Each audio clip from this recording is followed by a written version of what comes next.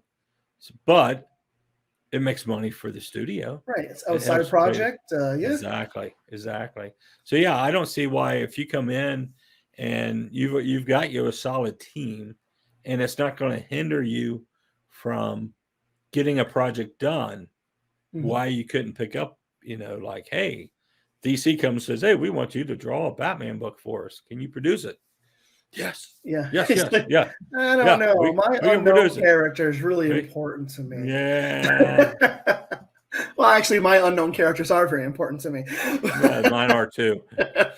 But I think I would get my name on a Batman book. It might bring a few fans over to my unknown characters too.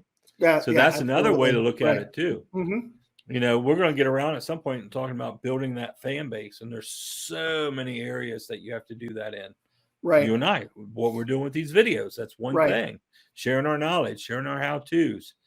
You got to build that fan base as you're creating. And that's the hardest thing to do, because you've got to be creating, you got to be making, you got to keep the project moving, whether you're a solo studio. But then you got to work on sharing enough of it not to give it away. Yeah. To entice the fans to want it, to want to follow you and want to support you. Right. I remember talking to my boss. I work for my real day job. Yeah. Because as growing up, anyone who's a comic book artist, if you're full time or part time, you're going to hear that. Your family's like, okay, that's great, but what are you going to do for a real job? Right. Because I mean, it's kind of, it could be hit and miss. Oh yeah, definitely. So they have these courses for guitars, and I was talking to him that I'm always worried about sharing too much, and he says, well, they share, they've got like 1,000 videos in this one guitar course. They share videos here and there, some are on YouTube. He said, if somebody wants to take the time, right, and grab every single panel and screen cap, everything you've put up, and somehow magically piece it together into a full book, then they can have it. And I guess that's true. I mean, I posted just yesterday, this morning, I posted the bottom half of page 4 of number 8. Right. So that is Freaks and Gods. Oh, that's Freaks and Gods. That's Freaks and Gods. Okay, so I gotta say it right. Freaks and Gods, Volume 2, number 4, Legacy. If you're keeping track. Legacy numbers. Number 8. Right. Yes. But currently, actually, I'm glad you mentioned that too, because I'm bad at this PR stuff. Volume 2, number 2 is in previews in Diamond for orders at stores. Oh, is it? It's in the new previews? It's in the previews right now, right? Awesome. So stores can order it. If you don't want to mess with a Kickstarter, mess with it, because you get more stuff. Yeah. But because we have oh my gosh, we have this fantastic cover by if I mispronounce his name, I apologize, Chris Malgrain. Okay. His style looks like 70s George Byrne. I've always said Byrne, but I got corrected one time at a comic book convention. All right, maybe it is classic Bronze Age look. Oh, he just did this great cover. I wish I could show you right now. Okay, this reminds me. Let's get together and do a chat upon launch of the Kickstarter. I'll give you feed control. That way you can share. I can share stuff, right? You'll be able to share the screen and be able to share some covers, give them some inside tips. You want to do that? Yeah, we'll do that. I always thought you jumped on me with Paradox Wars. I always feel like it's better when you can sit here and talk with somebody, because you get all excited and said, let me show you this cover. Let me show you this. And you draw it up, So let's do that let's do this at the beginning of Freaks and Gods. All right. Yeah. Plus, I can share it on Nostalgic Network. Ah, yes. Well, no, it's not really sharing. You are sharing it. Yeah, true. Sharing it. Sharing it. Yeah, we should do that. That sounds good. Okay. Yeah, there's going to be a lot of great stuff that we talked about having in here, as it's a special Kickstarter cover, and there's going to be metal book plates, like metal bookmarks, but they're going to be beautiful.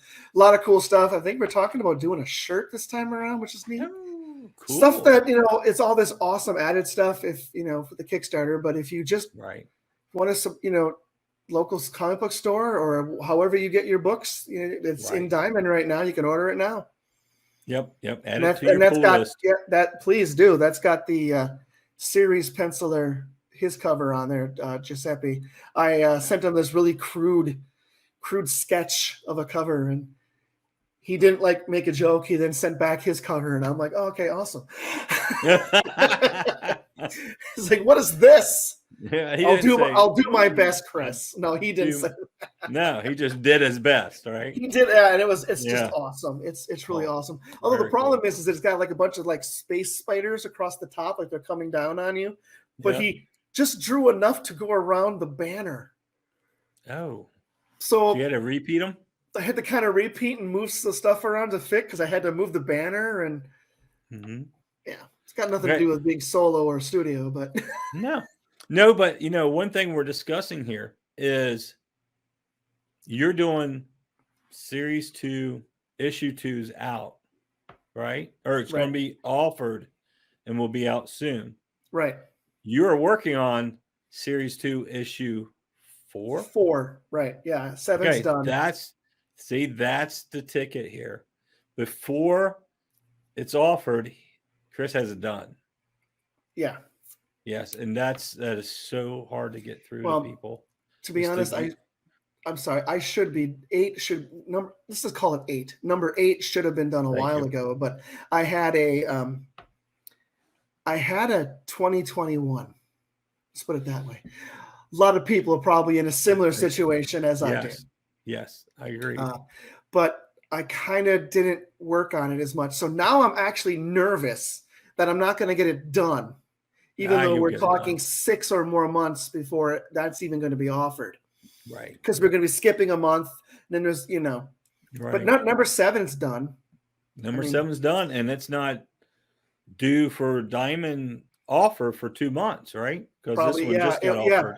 Yeah, I'll probably have to give him the information next month, and then he'll submit it, and then it'll be another 2 months after that, and then there's the Kickstarter at the end of the month that it's offered in previews. That's kind of what we're doing. Right. Yeah. So that's the way to really go after it, is try to get ahead of the game, and that's why. Yeah. If solo doesn't work, then you need to really think about a studio. The biggest problem you run in the studio that I've ran into is whether you can pay them, of course, up front, because then they get paid for their work, or are you willing to give up some ownership? Are you willing to give up a percentage of rights to the characters or the story or the brand? Both of those are possible. Both of those can cause problems down the road. Right. I've seen studios where a bunch of guys get together. Well, we'll just split it all 4 ways. And then 10 years later, not one of the 4 are speaking to each other. Nothing can be done with that package or that brand. And it's an awesome project because nobody can agree what to do with it. Right. Nobody can finish it or move it forward. So even if you get into something, one, always be, personally, if you created it, you should be the majority holder. Right. Within anything that's given or handed, put it in writing and let them know you received this. But I'm the one who will move this project forward. I own it. I can take it anywhere I want. And whatever is made from it, you will get that 5, 10, 20, 30, 40%. Right. Or whatever divided out. Don't let the project get tied up because of ownership and not be able to get completed or move forward or brought back out. Right. Yeah. One of the things I mistakenly did is when I signed up StormQuest with Caliber, I signed up my whole universe. That was Blood and Roses, Tempered Steel, StormQuest at that point in time. Warlace. And Tempered Steel, Warlace never had anything out. Blood and Roses did, and StormQuest was the superhero book. And that's what they wanted. They had a package deal with Image Comics to get superhero comics into like Kmart's, Walmart's, all that kind of stuff. Right. And they needed more books for that. So I was gung-ho. I've got StormQuest has over 100,000 print run on it. Problem is, at the end of the day, I barely got the talent paid because there was such a minimal amount. And it was a 5-year contract. So I didn't get the property back for 5 years. Also, it tied up most of everything. It tied up the Blood and Roses, Tempered Steel, and the Warlice projects for 5 years also. And Caliber they didn't want anything to do with those. So be careful if you sign in with a publisher to handle your distribution, that you're not tying up your whole package. You're not tying up projects that, look, I can run with this over here. As you're doing, we'll continue to feed you, but I don't know what's going to happen. So I'm going to create this little side project with these, Right. So there's always that you got to be thinking about. For me, I created another comic, of course, Darkness Chronicles, and a couple other ones. Fit them once I get those properties back, and then they all fit into the same universe. But because things were so slow, I just sort of went out and created more. And if you're a creator, odds are you could do that. So just be careful. You get on me. You get on me all the time about that with my publishers I've been with. Just know when there's an end date to it. Right. That's the biggest thing.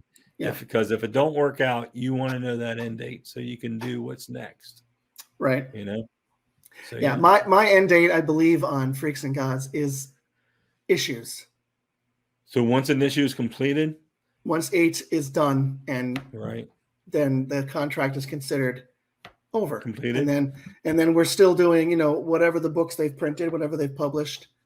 We can still do it that way. So now most publishers will have a shelf life end date too. Yeah, I would need to dig into that. Yeah. And what that means for people to know is how long do they hold on to books to fulfill mail order, online stores, conventions. Some publisher might be forever. I published it, and if I sell your books, you'll get a percentage of it, which you'll never get it because it's always small sales. Or some publishers will say, hey, we're not going to house these anymore. We're not going to keep them. After 1 year, 2 year, 3 year of our end of publishing together, we're just going to pack all these up and ship them to you. Right. But then you get rid of them. Because at that point, one, if you're paying for storage, it's crazy as a publisher to continue to have stuff sitting there taking up space that's may or may not be selling because there's nothing new coming out. Right. Yeah. And that means a lot. We'll have to talk about at some point about scheduling and how to keep fresh stuff coming out to keep your brand fresh and keep it in front of everybody. Right. Yeah. But there's that part of it. You have to be careful too. So, solo or studio, to me, either or. It's just what is your capabilities. Yep. If you're able to do it all, great. But there has been those who I know who could do it all. I've seen them at conventions when I was touring with Blue Line and Sketch Magazine. And I would see them year after year with a few new pinups, one or two new pages. But because they were going to do it all themselves, it never got completed. Yep. It never was finished. Right. I'm sure you've seen them. Oh, I have. Yeah. Yeah. So sometimes the studio. After a year, they have one book and it's like a 22-page. Right. Right. Well, I guess it depends on what they want, but you're right. Well, you get one or two pages every year and a pinup. I sort of get taken out on this because if you're listening to us, Chris and I, we run our studios, our businesses as businesses.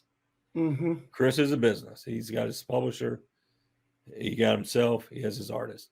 I always look at it as a business. One, it's costing me money, whether I'm farming out for artwork or whatever. If you're doing this for fun, there is no problem at all to draw, write, create, and print your own comic and put out one a year. If that's all you want to do and that's a blast, you want to do that one so you have a new copy to take to free comic books day at your local shop, rock and roll. That's great. You produced something. Yeah, you created something. That is great. What Chris and I are discussing here is a business mode.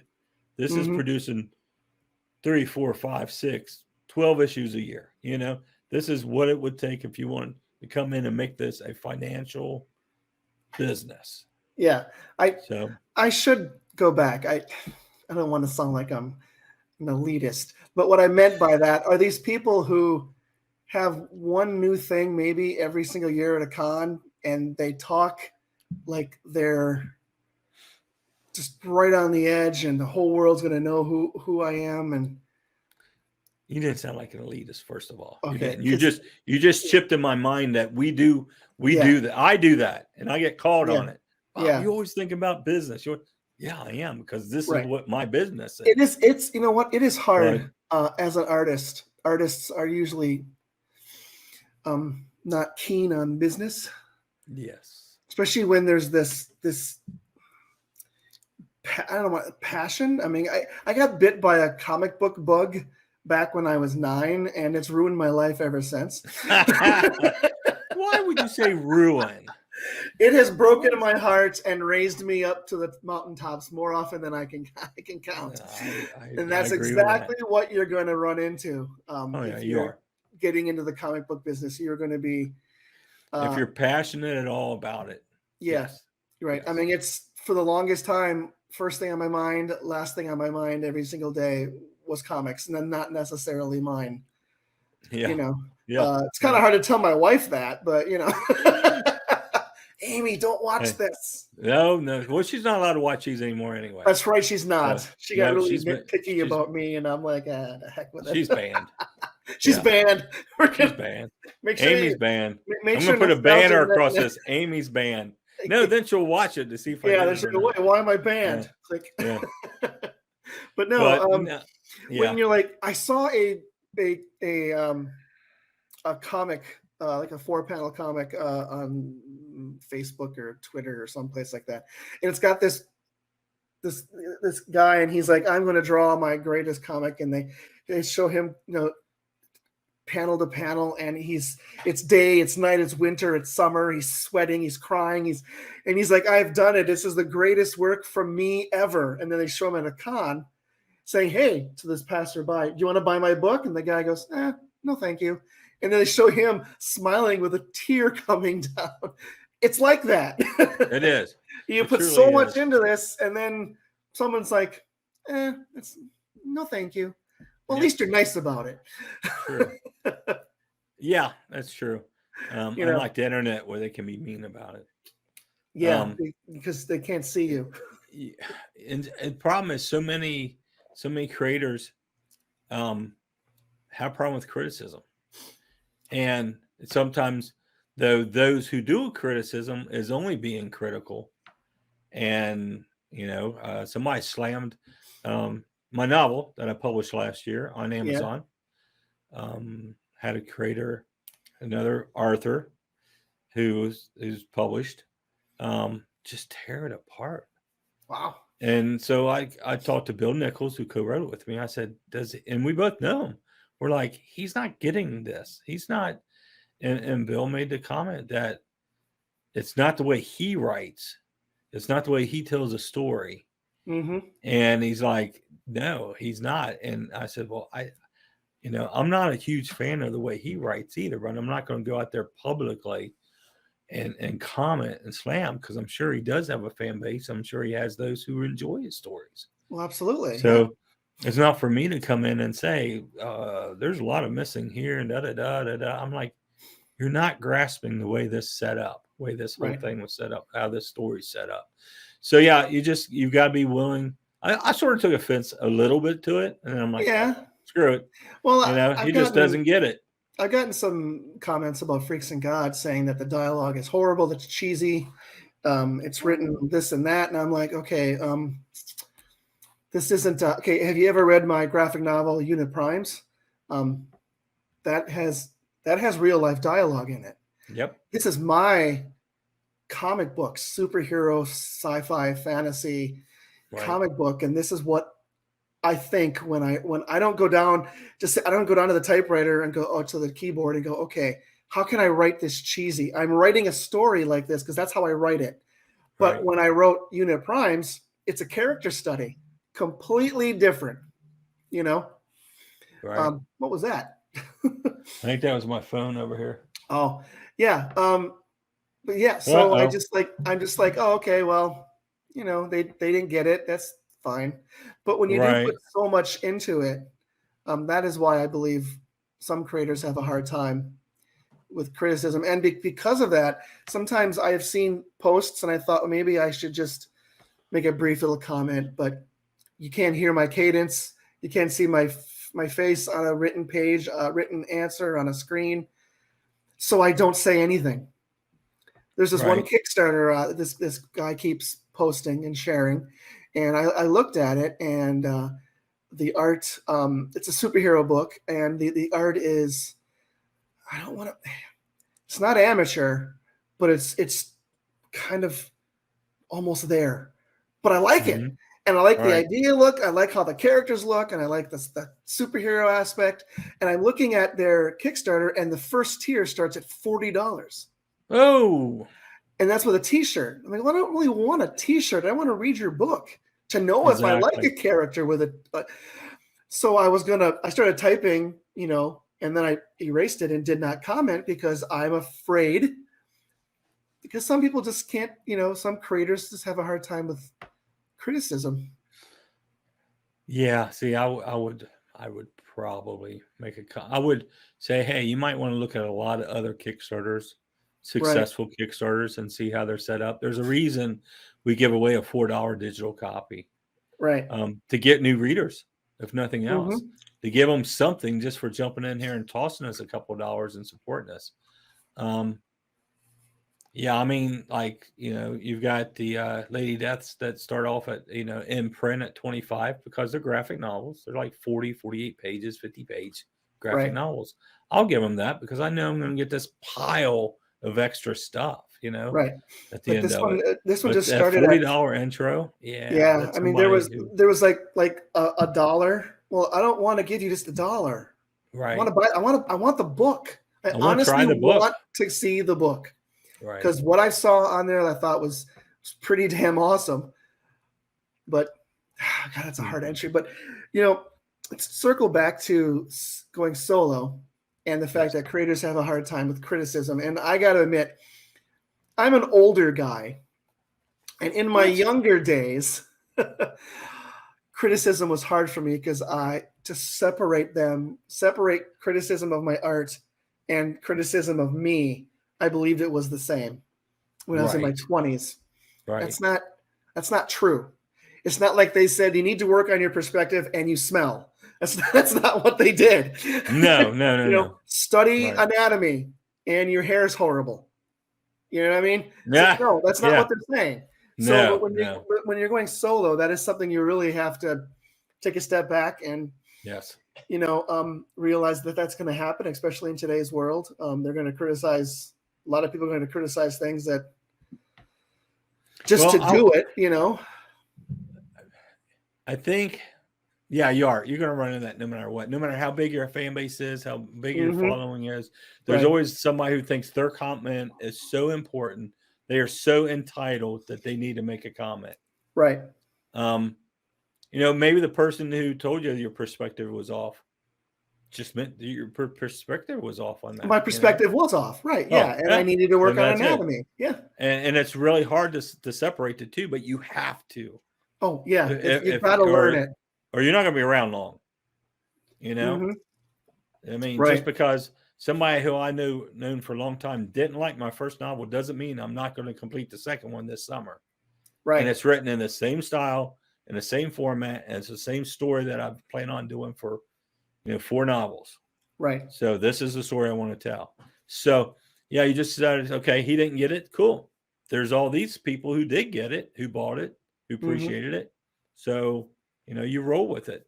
Right. At some point, I think in between some of these, we need to talk about different levels of building that fan base, because the fan base will help you if you're solo or in a studio. They will help you keep you motivated. Communications. There's so many Mm-hmm. different things with me learning video games. I'm finding out how these indie game devs are creating their fan bases and using things like Discord and certain social medias to interact with and share and get comments. Everybody tells me stay away from Reddit. I'm like, okay, because it's a mess. This is what Yeah. I've been told. I'm like, all right, well, I'm going to dive in and look at it at least, just because other people tells me it's a mess. All right, but yeah, there's stuff like that I'm still working on. I know you're still working on getting that fan base out there, because why you want to do that is they'll help you with those comments. They'll help you when people slams you. They're like, well, he doesn't smell bad. They've got your back. In other words, Right. He smells like they'll apples. help you. Yeah. It smells fresh. Yeah. I was back in my 20s. I was making a comparison. Now it's like, but yeah, it's just, they will help you. And, right. My problem is I disappear for years and I come back. I disappear for years and I come back. And I disappear because I'm constantly building businesses. My day job is I own the largest retro video game store in Northern Kentucky, actually in the tri-state, Ohio, Kentucky, Northern Kentucky, Cincinnati, and Indiana. We have 4,000 square feet in video games, 30,000 games on the floor. I've got eight employees currently working it. So I disappear, I go off and build that. And then I'm like, okay, I've got time now. Let's go make some comics. Or now it's like, let's go make some games with these characters. Let's do a Kickstarter for Sketch Magazine. Right. So I sort of stuck around. So now my focus is really taking people who know me, because I traveled just like you. I traveled a lot doing conventions and stuff from both coast to up and north and south and east, west. I traveled a lot. So a lot of people I've ran into over the years. Now I'm starting to, okay, now let's make that connection. Let's make that fan base. Let's build that following. So in the beginning of that is the Kickstarter for Sketch Magazine. Right. So, yeah. Get it going. Yeah. I have a note here. Yes. We have to talk about building a fan base. Yes. I have a note. And it will be, what we'll do is it'll probably be multiple shows. It'll be like what the minimum is, and then how to use stuff like Discord and social medias, and why you want to give out you're doing the recordings on you inking. Issue 8. That gives the fans something to look forward to. It gives you an opportunity to talk about issue 8. Right. There's multiple things. So it's just going to be straight speed art, not like super fast, but like whoosh, done. No, it's going to be straight speed art. I'll do a little intro, comments. Be respectful. Right. Right. Looking forward to seeing it. Yeah. I've got 3 already kind of edited, and it's got to do some other stuff, and I'm gonna start uploading them hopefully a week or so. Okay, I'm gonna hold you to that. Or so. Yeah. Well, hold it though. If we don't put this podcast out for another week, that literally gives me another week. Okay, so this was going live tomorrow. No, it won't. I know what my schedule is like tomorrow. Been streaming it. Oh no, it's live now. No, unfortunately, I had a major hack on the Blue Line Pro website.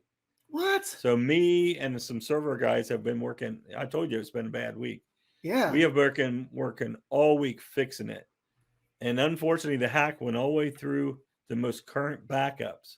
So we had to go to a November backup of 2021. Ooh. And then all the changes that's been made from the site from November to now.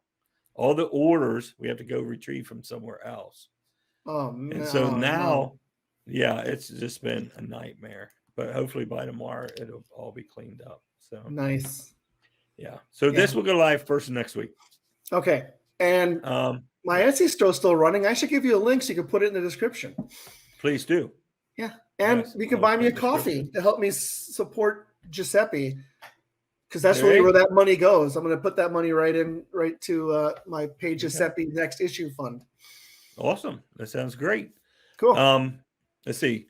If you want to get a hold of us, you can send us an email, and we will do a Q&A once we get a few of these at sketch@nostalgicnetwork.com. Is it Sketch Magazine? No, it's actually Sketch. Sketch. Okay. I said Sketch Magazine 1 or 2 episodes ago, and then had to put it in text up here. Oh, you put it in there. Okay. Yeah, because I screwed it up. If you're like me, you get like 7 different emails, and you're just trying no, I got a lot more than that. Try to keep track of them. But yeah, check us out. Sketch Mag. Go to our website, sketchmagazine.net. I just uploaded all the podcasts to a new support, Anchor. Anchor is a division of Spotify. Anchor pushes out all the previous podcasts, and we've got like 980 something, I think, total. Yeah, and I just put the past 4 of these on there, and they're already getting hits. Cool. Yeah, it's just audio only, and they're already getting hits. Because you can listen to them on Apple, Google Play. There's a Radio Public. I don't know. There's like 8 different places that Anchor pushes out for us too. Well, that's fantastic. You can also support it on there if you decide to support this. Go to sketchmagazine.net, click on the Anchor link. It's on the sidebar, and it will take you to the page and show you all the different places that you can listen to this podcast if you don't want to see our beautiful faces. Yeah, well, I do have a voice. I do have a face for radio. Yeah, you like radio. Yeah, me too. So, all right. Well, next week we will be back, and we will discuss maybe building that fan base, because I really truly think I wrote it down. Because Chris, no other reason than Chris wrote it down. You're welcome. All right. Take care. Take care, Chris. Yep. Bye. Bye.